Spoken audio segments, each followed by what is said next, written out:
resistance to it in April. And so you can email me if you have any questions about the lecture series. Just ask me after the lecture. Today we have Dr. Art Whatley, who is going to introduce our lecture series by talking about globalization and its discontents, specifically referencing Joseph Stiglitz's book by the same name. Dr. Whatley is an old friend and a distinguished faculty member at HBU. He actually founded the GLSD, the Master's GLSD program here at HBU, and I happen to know that he did it with some headwinds, with some resistance to it here among the administration. So I think a big thanks to Art for actually creating the program and fighting for it. So, and Art is a distinguished scholar of sustainability, so I look forward to hearing his comments. Art? Thank you, George. Hello. I'm not going to let you off easy. I want you to start by doing a little work. Let me give you a card. There are 2 questions I want you to answer.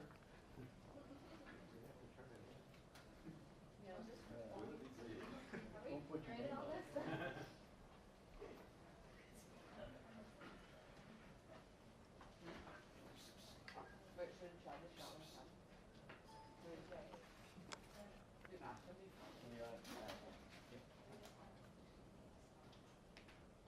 You need more cards? You have more cards? Yeah, I got a lot of cards. Good man, Art. I'm just trying to figure out the technology. Hello, Brian. Hi, how are you? See you. Good. Just one card. Just need 1 card. Extras. And you need something to write with. Art, I think we need one more back here. Can you use one back there? Thank you.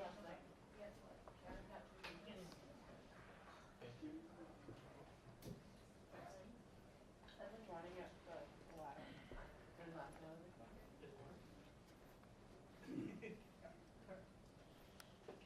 This is a big topic. Globalization alone is enormous, and the discontents arising from it also enormous. So I'd like your opinion. What is your definition of globalization? What does it mean to you? Because there are umpteen definitions floating around. And what particular discontent might you have with it, if you have one? Just make a note. I'm not collecting it. And for the students in here, this is not an exam.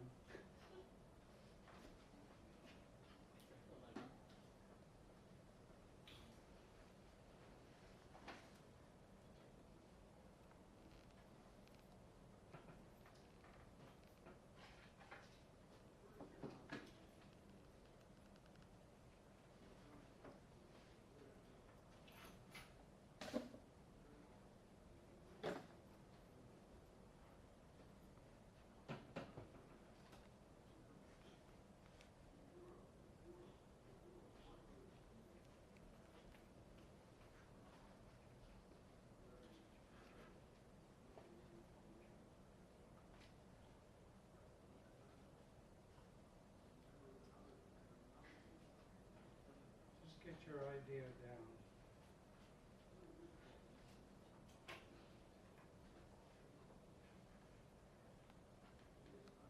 Okay? Let's someone volunteer. How about you? What's your definition of globalization? Definitely would be the forced interaction of different cultures. Of what? Different cultures. The interaction of different cultures. Forced The interaction. forced interaction. Forced how? It's just like, well, there's, competing economic markets, Okay. social stuff. Okay. That's good enough. Yes. The way I defined globalization was all cultures of the world slowly influence each other, and then eventually it will become one big culture. Interesting. Okay. So globalization is a process towards some sort of global culture. Yeah. Okay. Others. How about discontent? Yes. Or go ahead with globalization. Well, I had breakdown of political borders and build up of economic interest groups. Ooh, interesting. okay. Yeah. How about the discontent side? Haven't gotten to that yet. Oh, sorry. For the sake of time, let me hear from those of you who have. Jim? Yeah, many peoples and groups are being left behind. And the rich are getting richer, the poor are getting poorer. And the considerations of humanness, the human condition of people, is being increasingly disregarded in the process of globalization. Yes. Others? Aka? Yes, I was thinking of maybe the fact that some cultures are being rejected in favor of a certain ideal that the other cultures should absolutely Yes. embrace. Okay. Very good. One more? Yes, Brian? Related to what this gentleman was saying, sort of maintenance or continuance of a unlevel playing field among different countries, groups, and individuals, particularly in political and economic spheres. Okay, indeed. Well, you're all correct, of course. The question is, what are the drivers of this phenomenon known as globalization? And what are the sources of discontent? And that's what I'm going to be speaking about briefly. But first, before we do that, let's take a look at Mr. Stiglitz, the author of the book. And I wanted you to see his credentials because he's no slouch, in fact, one of the planet's premier economists. Nobel Prize in Economics in 2001.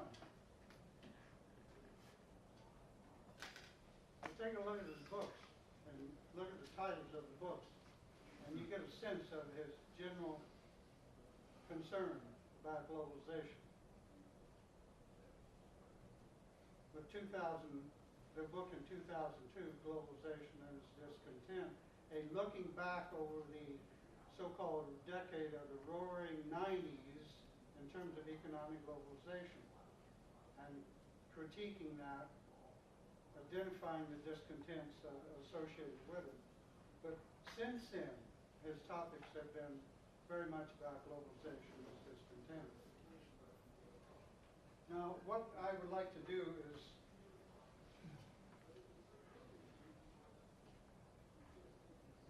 approach globalization and its discontents not so much from looking back at what has the discontents that have arisen, although I'm going to quickly survey those discontents out of respect for Stiglitz and to make sure that we're caught up in terms of where we are today around global discontents.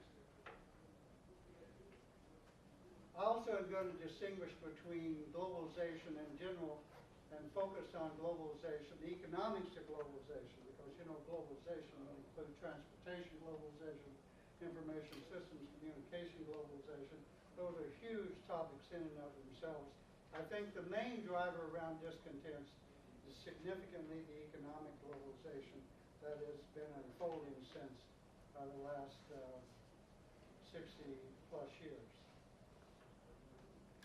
Now, one fundamental idea that we must come to grips with at the beginning of a discussion on economic globalization is how humanity measures economic success.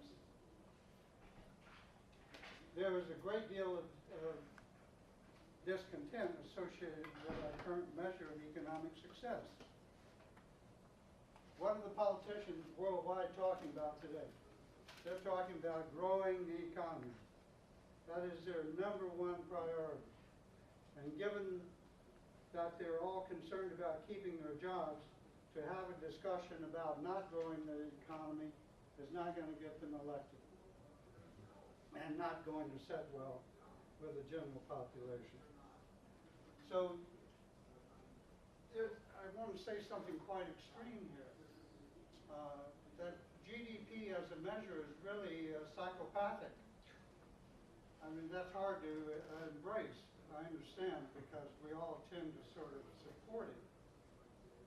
But it is a disparity between reality and what we think reality should be. It is not a measure of wealth, although we think it is a measure of wealth. It is a mismeasure of human well-being. And the discontent associated with that is gaining considerable steam, as I will point out. It is the single most important tool for public policy virtually everywhere, with the exception of a few very small countries. And what is it? It's nothing more than the retail value of sales in a given year. It's a measure of income, not how income is distributed. It counts war as a economic positive. War and peace, no distinction. Car wrecks and good health care, no distinction. And as we're seeing around the world, GDP can grow while the world gets poorer. So a big issue with GDP, and I want to get this out up front. Consider this particular newspaper item from the aftermath of Katrina and Rita in 2005, appearing across many U.S. newspapers. The emphasis is upon, let's get back to growth. You remember what Mr. Bush said after 9/11, 3 or 4 days after 9/11, you remember his famous quote? Go shopping. What was it? Go shopping. Go shopping, indeed. He could have said any number of things, but his commitment is to get back to growing the economy as quickly as possible. I found some comments on this newspaper article. As it suggests, the emphasis is to return to GDP. And this is in spite of the fact that Rita and Katrina caused 1,800 unavoidable deaths, damaged or destroyed 850,000 houses, inundated permanently 118 square miles of wetland, destroyed 1.3 million acres of forest, and tainted millions of gallons of water with sewage, heavy metals, pesticides, and other toxins. That does not get before the public for a conversation. The conversation is, let's get back to growing the economy. A long time ago, by some standards, Robert Kennedy had this criticism of GDP that I thought was quite poetic. I'll let you take a moment to read it.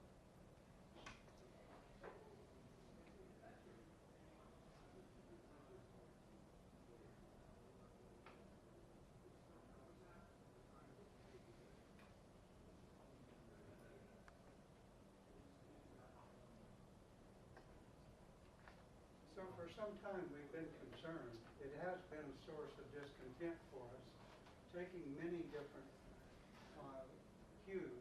Jim? All right, I don't mean to interrupt, but it seems to me in the last sentence,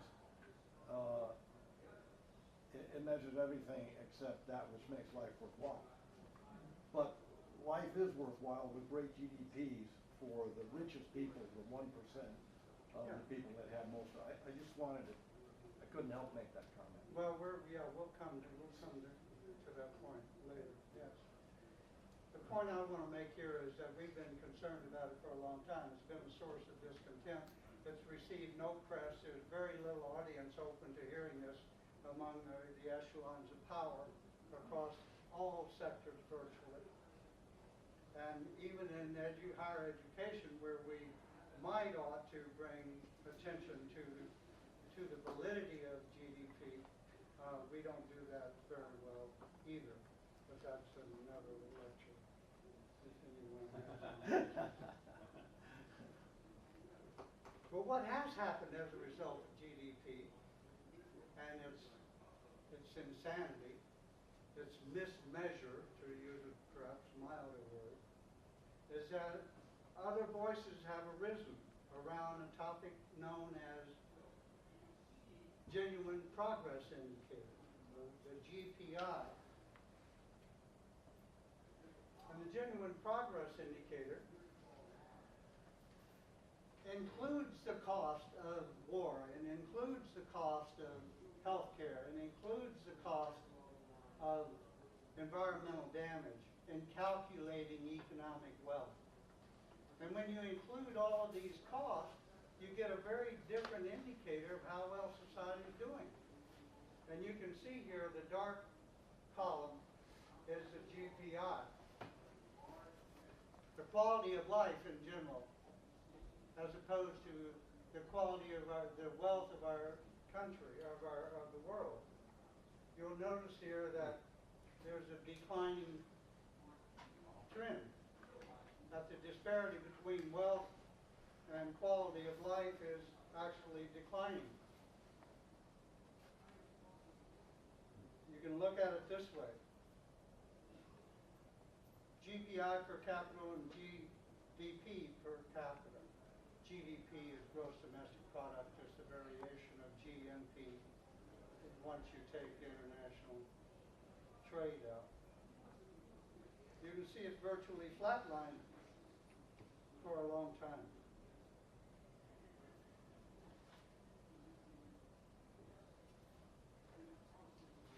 Another look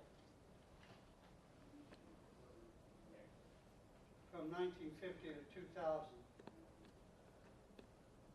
Our economic measures have gotten better. We've gotten better at evaluating environmental health. We've gotten better at evaluating quality of life. We're now able to put an economic value on these variables that have historically we've not been able to measure with any degree of accuracy.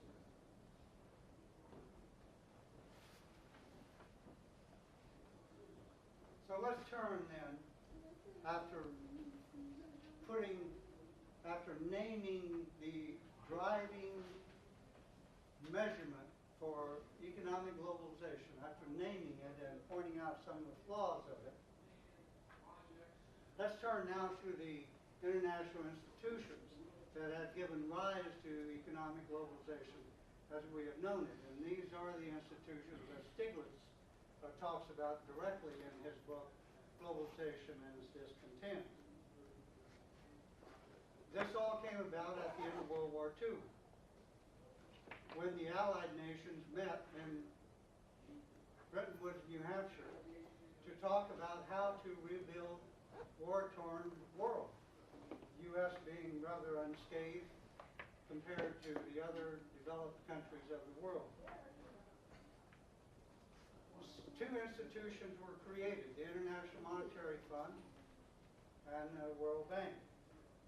And then out of it, and I won't get into the details, out of it arose a third institution called the World Trade Organization.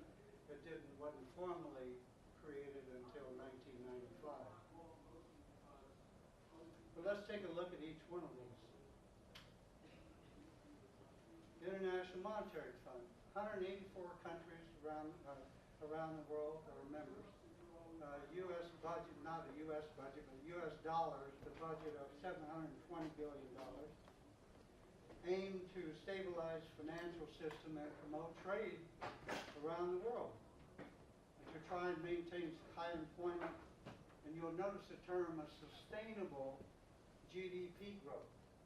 Now, it's not sustainable or sustaining the environment. It's not sustaining quality of life. It's trying to keep the economy growing and reduce poverty along the way.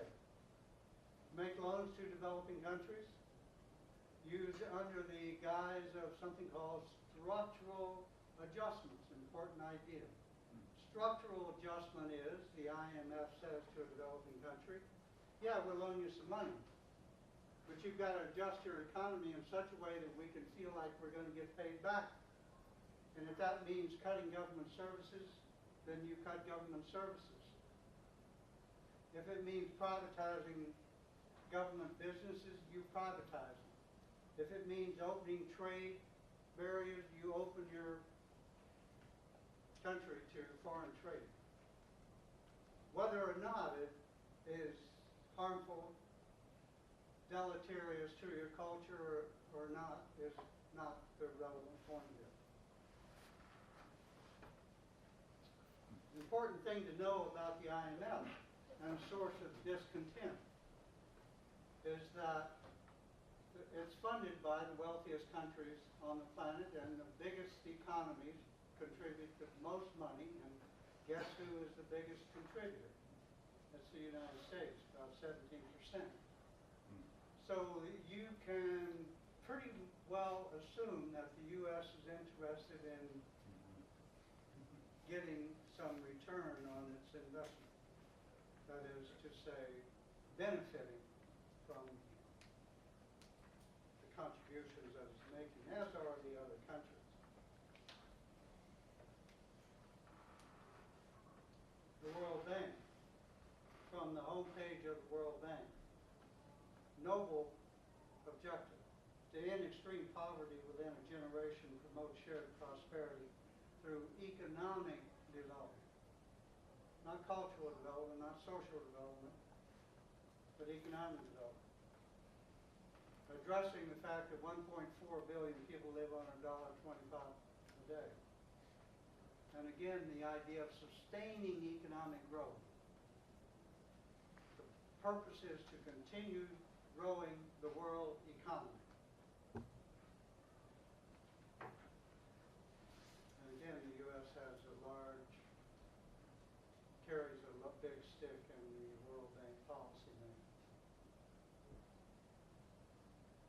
And then finally, the World Trade Organization in 1995, which is a more recent kind of organization that you may have experience with. I was in New Mexico running an international business program when NAFTA happened in 1994, and American companies and Japanese companies were locating plants across the border across from El Paso to take advantage of the World Trade Organization and NAFTA agreements, which were you can ship raw materials into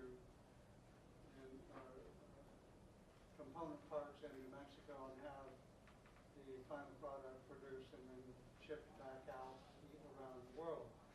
Under the guise of employing Mexicans, under the guise of increasing or improving the economy of Mexico, and a whole number of other alleged benefits. The outcome of that is the outcome of NAFTA and the free trade agreements is controversial and a source of discontent, as you can see from the logos here. The World Trade Organization logo, along with the concept of fair trade, not free trade, but fair trade, gaining voice and gaining stature in the debate around global economic globalization. And then finally, an interesting thing happened about 1990. A think tank in Washington, in observing all the globalization initiatives going on and observing the World Bank and the International Monetary Fund's dealings, coined the idea of a Washington consensus, which made it into the literature and made it into the conversation as to, hey, economic globalization being driven by the U.S. Treasury, the IMF, and the World Bank, driving a particular type of economic philosophy known as neoliberalism or free market economics. Reagan coined the term, or his economic advisors coined the term supply-side economics, which is an economic philosophy that was based on the notion that the way you grow an economy is to unleash entrepreneurship, create, attack the economy, growing the economy from the supply side. That is to say, produce more. And if you produce more, customers will come. And so as a result of it, you know, we start evolving another concept, a controversial concept called consumer culture. Because we've got all this productivity activity happening and going on. And the purpose of the individual, as Mr. Bush said, is to get out there and start consuming. And that's what's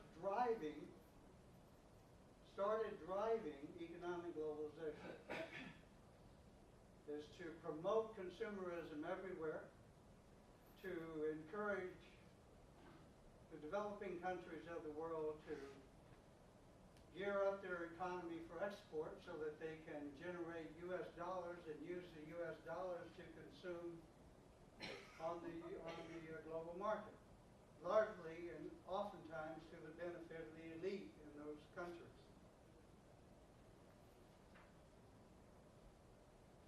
So hopefully you're beginning to get a sense of how the system is rigged to promote economic globalization to the benefit of some and not of others. Now there's another piece to the puzzle here that I want to mention briefly. The economic actors, who are they?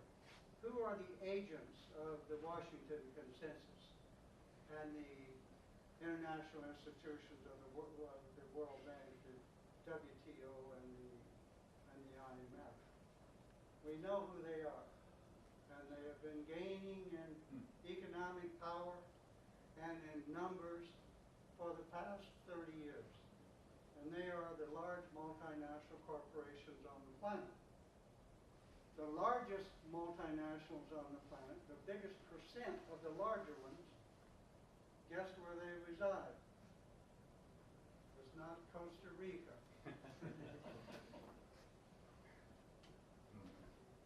So there are almost 900,000 multinational companies, and 147 of them control 40% of the world's wealth, 90% of all technology and products patented worldwide. And they are engaged in 70% of world trade.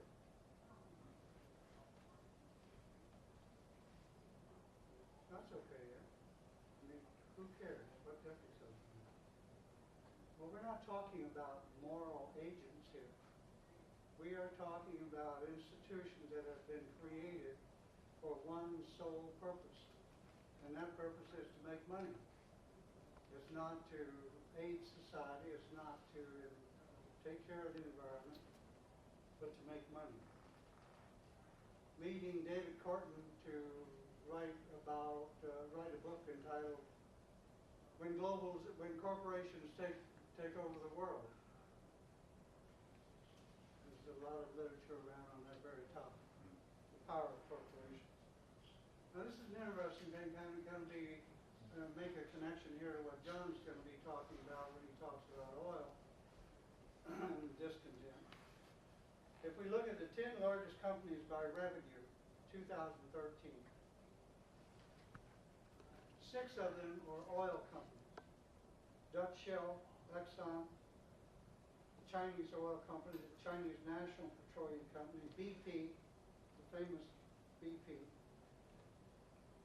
and Total, the oil company of France. And we could throw in there the Chinese electric company because they're burning fossil fuel, another form of a source of CO2.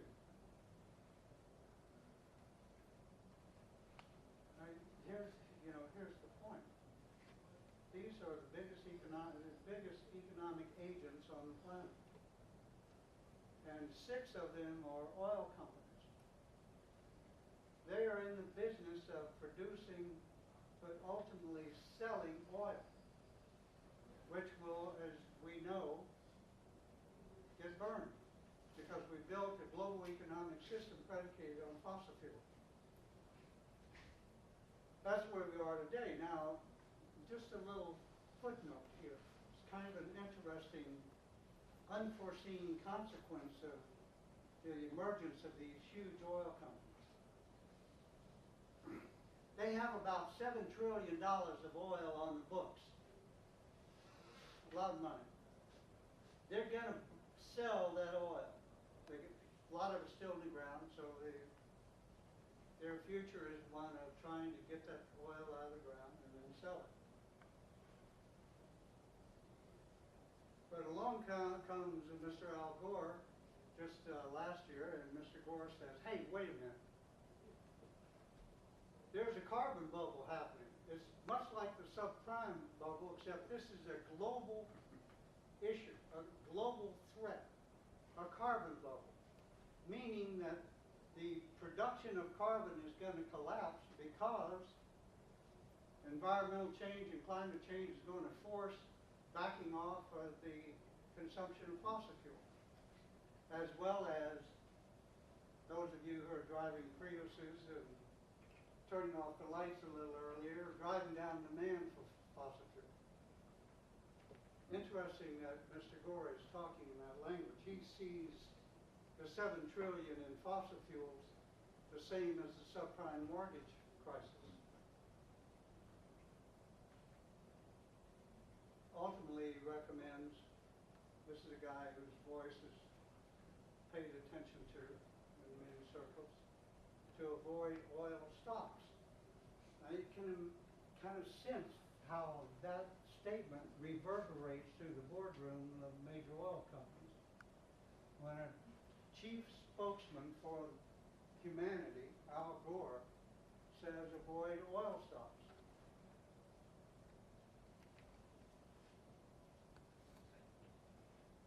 Stay tuned.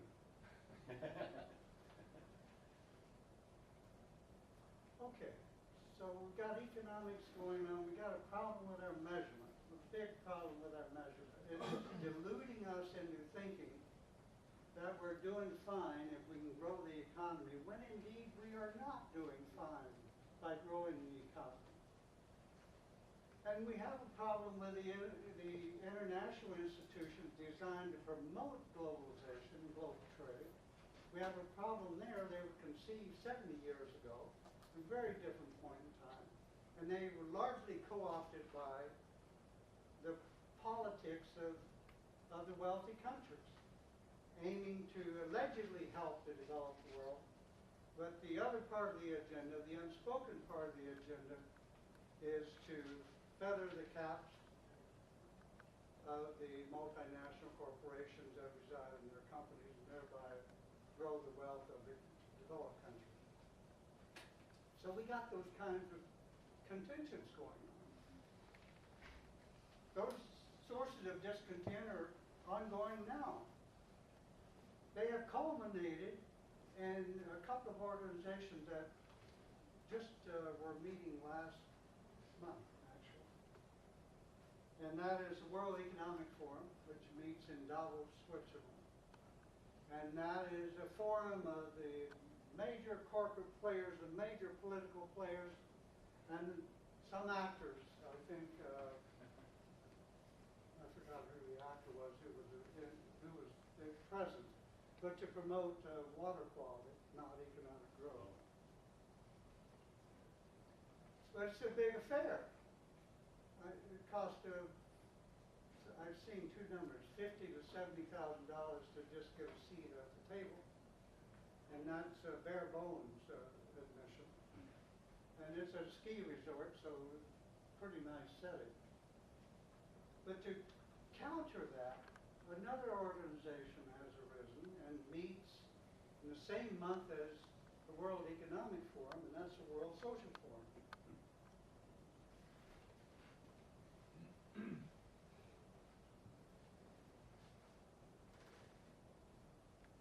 The homepage of the World Economic Forum, right? Take a moment and look at that. And you see where the emphasis is.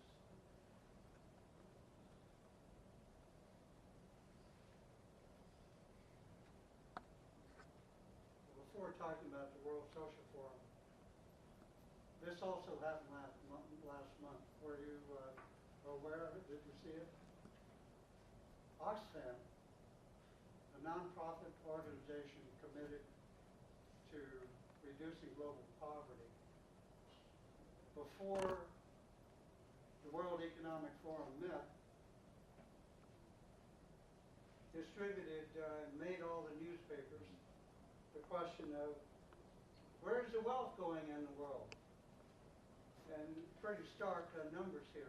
85% of the 85 of the richest people in the world control having as much wealth equal to 3.5 billion people, and stating pretty clearly that the world's elite of big laws in their own favor, undermining democracy and creating chasms of inequity across the globe. Might we surmise that this is a chief source of discontent going forward?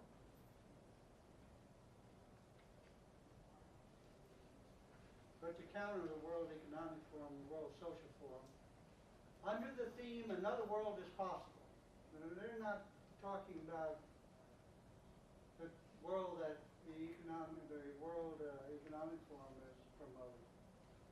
They're talking about a world different than economic concerns, a world focused on social justice concerns. Significantly challenging neoliberal capitalism, the philosophy of economic globalization. So the NGOs of the world, the activists of the world, those folks who are concerned about economic globalization get together. It's an open forum, so everybody meets and they talk and they continue the conversation, and they meet in different parts of the world, and they meet in the same month as I was saying, as the World Economic Forum, to sort of temper the emphasis given to the World Economic Forum. Okay, so that's kind of, in a sense, kind of brings us to where we are today around the question of discontents, as I see it. But I want to add just a couple of other indicators, global indicators, that are creating discontents now and going forward. One, it hits home in the United States. And now Mr. Obama is bringing up the topic of inequities. There is some conversation going on. And you'll notice that he, in the State of the Union, was promoting minimum wage increases, which may not happen, but look at real wages in the United States over the past 15 years. Real wages are wages standardized for the cost of inflation, so we can compare 1998 to 2013 accurately. And look at average U.S. household income. I'm using the U.S. as an example because we're one of the wealthiest large country on the planet, and what's going on in our society has a great deal of implications for what's going on globally. Top 5%, you can see the growth in income, top 5%. The top 20%, some growth, but the bottom 80% largely flat. And this is from 1970 to about 2014. So how are we doing economically? Some are doing quite well. And this is a pattern being played out around the world. That is to say, wealth inequities are increasing. This is a famous sort of topic that gets a lot of press. 1950 CEO to worker ratio was 20 to 1, now it's 354 to 1. we have the questionable reputation of having the biggest gap between CEO pay and worker pay of any country. Other countries are significantly lower, 40 to 1, like that.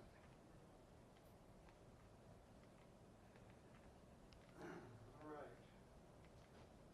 So our conversation has been around economics for the most part, economic globalization, looking at economic actors and looking at economic institutions designed to promote global economics. But have you felt a quake underneath your feet over the past 20-odd years? Another source of discontent is rapidly descending upon us. It doesn't carry much weight in political discourse. Politicians are loath to talk about it in any policy-making way because it is seen as contentious. But 100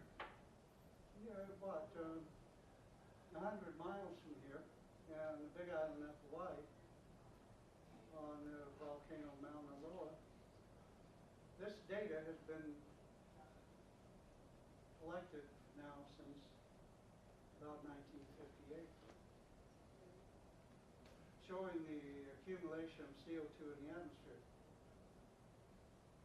And we're already experiencing the discontent associated with CO2 accumulation in the atmosphere and its chief consequence of global warming. I was listening to NPR this morning about the storms in Wales and parts of Britain, and NPR talking about them as being the biggest storms in 200-300 years. And we've known for some time that climate change is going to create weather patterns that are more erratic and more severe. And I think we're seeing some of that.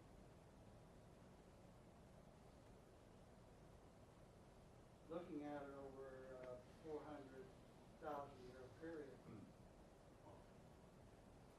this is what CO2 looks like. The International Panel on Climate Change predicts a 5.8 degrees centigrade increase in global warming this century. Fahrenheit, I don't know what that is, but it's 7 or 8. And the Haley Center British Meteorological Society predicts 8.8 degrees. Oh my goodness. One includes forest depletion, which is the source of CO2 accumulation. And industrial agriculture, factory farms, is another source of CO2 emission. The Haley Center includes those two. That's why the number's bigger. Looking at it a different way, you can see the exponential growth in CO2 accumulation by decades starting back in the 1960s. So the annual rate of increase now is over 2% parts per million per year. So we're learning.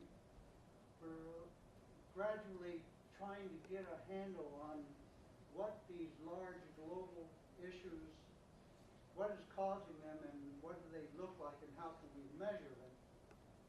And so a couple of guys at the University of British Columbia in the late 80s, Weidernackle and Rees, came up with the idea of a footprint, humanity's footprint. We call it an ecological footprint. How much ecology is human action requiring to be able to maintain this living standard? And of course, the ecological footprint required of the U.S. and developed world is much greater than the footprint of the undeveloped world. But the world taken as a whole, and we can get a measure of global ecological footprint, you can see about 1985 or so where our ecological footprint, our demand on resources starts growing beyond this one indicator, Living Planet Index, which is a measure biological health of the planet. And the gap is widening. So we're now, some say, and I agree, consuming the future of the current generation and the next generation in terms of consuming the resource future. Another way of looking at it right now, it's about 1.5 Earths of resources needed to maintain our standard of living. That is to say, we're shooting past ecological limits. We are drawing down nature's capital. And that can continue for a while, but at what point does it stop? Estimates are that we're headed to 2.5 planets by 2050.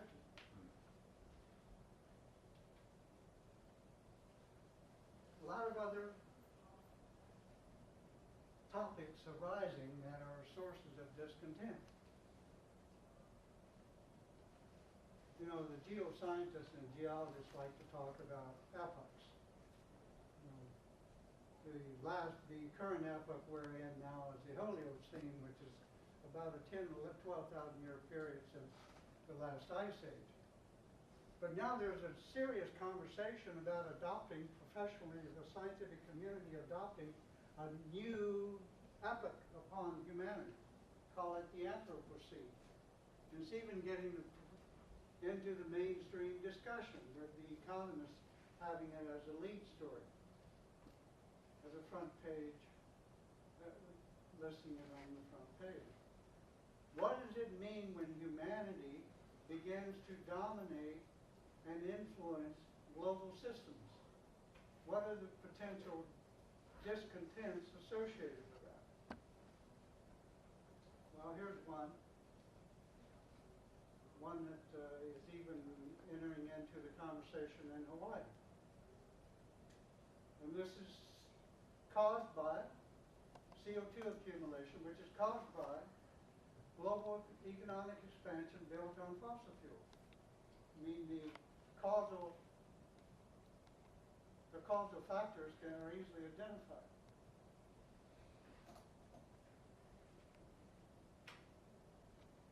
And how about this?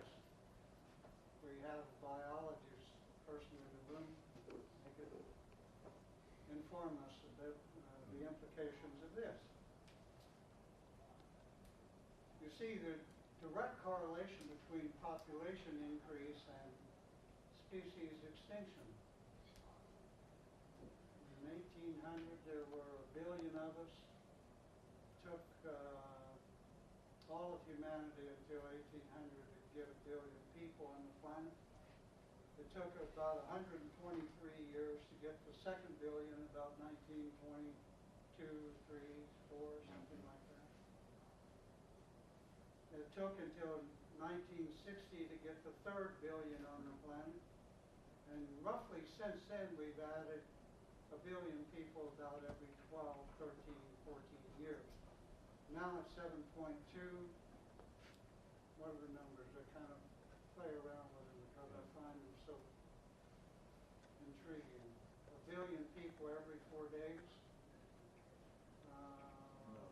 The second, pardon me,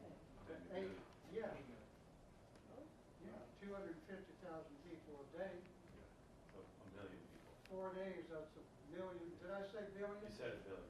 I'm sorry. I started to sweat in my Yeah, armpits. there's no way, that's crazy. Just It's that. crazy talk, people have to be dying all the time for that. But maybe it's alarming enough to know that we'll have another 1 billion people on the planet by 2023, something like that. On the way, depending on who you talk to, depending on what happens between now and then, by 2050, 9.2 billion people on the planet. Now, one thing we know about more people is that there is going to be a greater demand on the resources of the planet because people like you and me need to eat and have other demands on the planet. We began to take over the space and the resources that have historically been the residence of other life forms. So we see species going extinct. Now, a topic that I'm always a little nervous about bringing up in public because nobody wants to talk about it.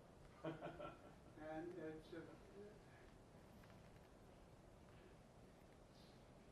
but I think we probably should, at least I want to close by bringing the subject up as one possibility. You see the moa there from Rapa Nui, Easter Island moa. I put them there because it's indicative and well-studied island that has experienced collapse. You see that it's getting attention in magazines with new scientists having our lead article on the collapse of civilization. And then Joseph Tainter, from what I understand, I've read both his books, and Tainter is allegedly the most academically sound voice on the question of the collapse of complex civilizations of society. And then Jared Diamond's book on collapse. But I don't want to leave you on a bad note. So let's talk about, in my opinion, what is in front of us and the discontent potentials that are in front of us. Everyone that I read who talks about this topic, and the students in my class are aware of this, is that there are several outcomes before humanity, depending on how we act now. But the discontents before us, how we deal with it, are very, very important in terms of the outcome 50 years from now, 60, 100 years from now. It is possible for a collapse to occur.